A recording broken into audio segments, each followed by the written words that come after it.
হুট করে ইচ্ছে হলো বড় মার কাছে যাব, তাই যেমন ভাবা তেমন কাজ। গতকাল সকালে উঠে আমার লিওকে নিয়ে চলে গেলাম বড় মার কাছে। গিয়ে দেখি মন্দিরের বাইরে বেশ ভালোই লাইন পড়েছে।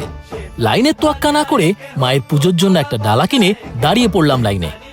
অল্প কিছুক্ষণ দাঁড়ানোর পর প্রবেশ করলাম মায়ের মন্দিরে। সবাই লাইন করে দাঁড়ানোর পর ঠাকুরমশাই আমাদের সবাইকে পুষ্পাঞ্জলি দেওয়ালেন। সকাল সকাল মায়ের অপরূপ সাজের দর্শন পেয়ে সত্যি মনটা ভালো হয়ে গেল। মাত্র আধ ঘন্টার মধ্যেই পুজো দেওয়া হয়ে গেল। এত সুন্দরভাবে মায়ের দর্শন পাবো সত্যি বলতে ভাবিইনি। যাই হোক, সবই বড় মার কৃপা।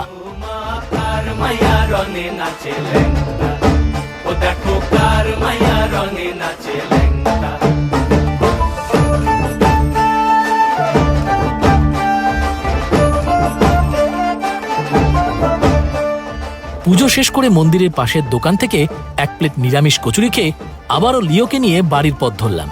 জয় বড় মা।